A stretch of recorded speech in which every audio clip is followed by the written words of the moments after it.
नमस्कार।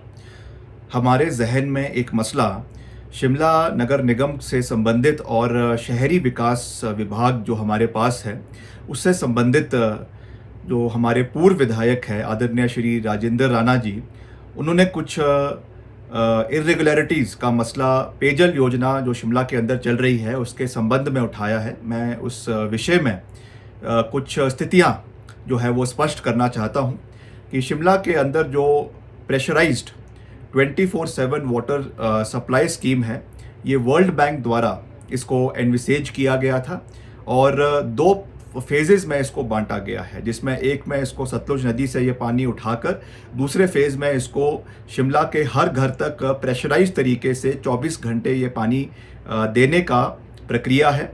इसमें उन्होंने कुछ अनियमितताओं की बात करी है। इसमें मैं स्थिति स्पष्ट करना चाहता हूँ कि ये प्रोजेक्ट जो है L1 फर्म को the award of work to L1 firm has not been hasty as has been alleged. The finalization of the contract was deliberated and a conscious decision and undertaking after due process of transparent online bidding was followed by justifications and negotiations.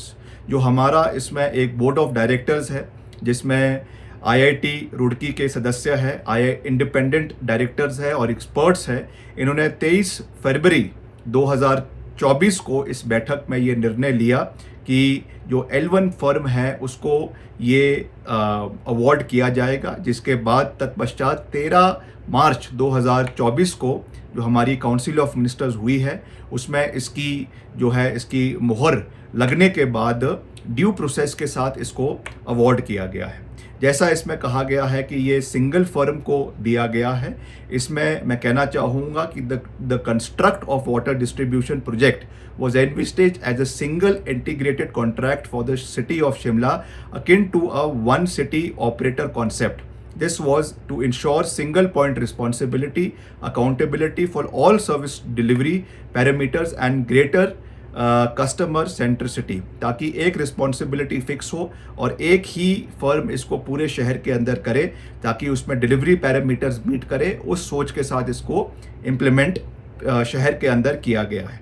और उसमें एक और बात जो उन्होंने उठाई थी कि इसमें 10 करोड़ रुपए का एडवांस इस कंपनी को दिया गया है। This is factually incorrect. अभी तक 1 रुपया भी उनको जो है कंपनी को एडवांस में नहीं दिया गया है। हालांकि मैं इसमें ये ऐड करना चाहूँगा कि it is clarified that as per the terms and conditions of the contract, the PBC operator can claim 5% of capex amount, that is 29.35 crore at the beginning of startup period after submission of advance bank guarantee for an amount equal to 110% of amount, that is INR 32.28 crore. The amount paid to the operator is subject to the repayment along with prevailing RBI interest rates. The advance shall be recovered at 5% for each running account bill submitted by the operator.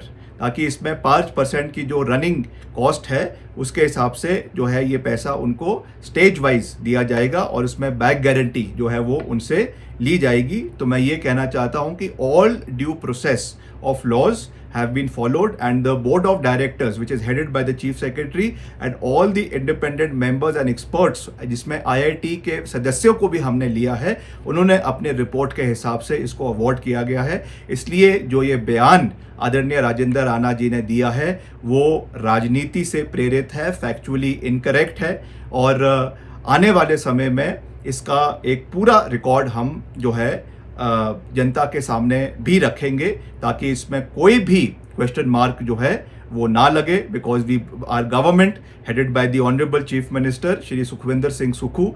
हम transparency में believe करते हैं और पारदर्शिता से हर काम हमारे विभाग में और सरकार द्वारा किया जाएगा, इसका मैं आपको पूरा विश्वास दिलाना चाहता हूँ। Thank you.